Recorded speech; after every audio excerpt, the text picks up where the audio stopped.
had quite a few requests to make a video more specifically on the fear of people coming into the house or fear of strangers entering the house. Now, lots of dogs will bark as someone arrives, but there's a big difference between a dog that barks because they're overexcited or even a bit territorial, and a dog that's just genuinely really scared of strangers. So this video is more kind of tailored to those dogs that are actually scared that a stranger has entered the household. And how you can tell this is largely from the dog's body language and the type of bark. Dogs that are scared, regardless of if they're moving towards the person or away, will have much more of a kind of lower bark. It may sound a bit more growly, and it will be pretty consistent. Dogs that are excited, it's going to be more high pitched, the tone will vary, and you'll see much looser body language in those dogs. The whole body will kind of be wobbling. Whereas when you have dogs that are more scared, they look very tense and stiff, the eyes will be wide, ears will often be pinned back, tail is quite stiff, and the bark will sound probably a lot deeper and more growly. If you're not sure though, and if you're on Academy and you're not sure, send me across a clip of your dog and the type of bark, and I can give you a pretty good indication from that video, if that's helpful for you guys. Now, assuming you do have a dog that's scared when you have visitors enter your household, there is kind of a certain way you want to start counter conditioning and managing this problem. So lots of people, when they have a dog that is barking at people at the door, kind of the number one thing they are told is you need to place train the dog or you need to crate the dog in that situation. And both of those kind of training procedures will work in a sense, but it's management. So if you have a dog that's truly scared of guests entering the home, popping them on place isn't going to make them less scared of the guest. It's just going to control the behaviour so they're not running at someone and barking. But you do still need to do that counter conditioning work. So I've got no issue with place training and crate training, I love it. But just bear in mind it's not going to change the dog's emotional response. You kind of need to do both at the same time. One's management and one's kind of proactively training. Now, if you have a dog that's just kind of barking because it's territorial, or a dog that's overexcited, then yeah, place training will absolutely work. But remember, we're talking about a dog that may be just phobic of strangers here.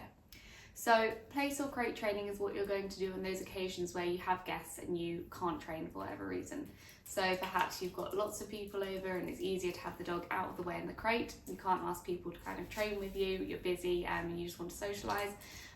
Or maybe you have people coming around to do kind of maintenance on the property and you're not going to ask them to do training with you. Either way, there's situations you want to use your management. So a really common misconception is that we should be handing bits of food to the dog that's scared of us. So often people have heard this from trainers that they've seen before me, or they've seen it on the internet, or friends and family have given them advice. And what they're trying to do is load up their guests with treats so that they can come in and hand feed the dog that's scared of them.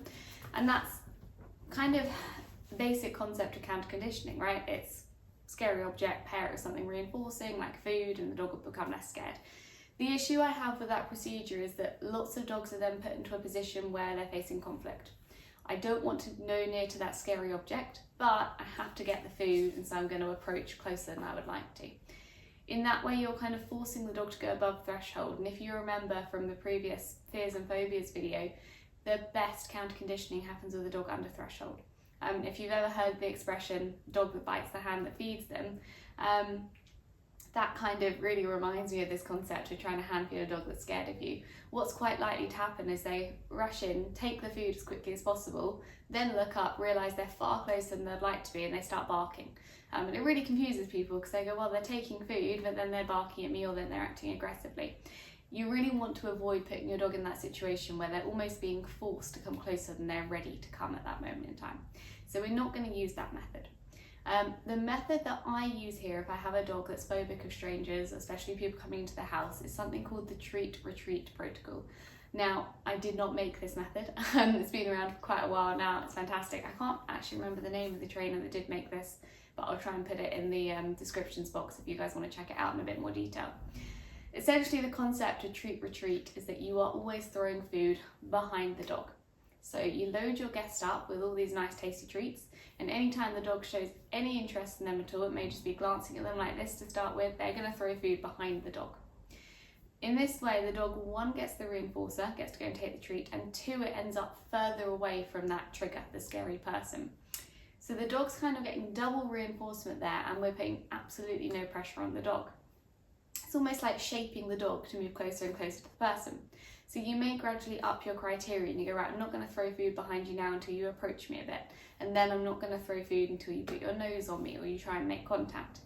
Now, you want to keep the dog under threshold, so we don't want to push this too far too quickly, so you do need a decent kind of understanding of your dog's own body language and when it looks like they're getting a bit too tense, and you can stop the exercise there. And the other important thing is that you have compliance from the person doing this training, which is easier said than done. But finding someone who won't talk to the dog, won't try and touch them when they get closer, won't make a ton of eye contact, all really, really important. In fact, if you can have that guest stand sideways on from the dog and literally just throw food when you say yes, perfect setup. That way you're kind of in complete control of when the food's being dispensed, and all they've got to do is make sure they're throwing it behind where the dog is. Really, really simple concept, and actually very easy to do as long as you can find someone to do it with you. And that, for me and from speaking to my clients, is always the hard part, because you can't just do this with one person. Ideally you practice it with everyone that comes into the house, and then your dog will start to generalize that all humans behave in this way and humans aren't so scary. But of course, like any fearful behavior, it can take a while. But if you want to get started with teaching your fearful dog that guests coming into the house aren't scary, I would absolutely use Treat Retreat. Now, if there's any doubt in your mind about whether you can do this because there's a bit of aggression, I would use a back tie, so tie the dog onto something so they can't actually access the guest, but give them enough room they can move backwards and forwards. And I would definitely have a muzzle on the dog as well to make the guest feel a bit safer. The last thing you want is someone that's kind of moving around quickly and doing jittery movements because they're a bit nervous about whether they're going to be bitten or not. It's really key that the dog, the guest, and you all stay relaxed during this process.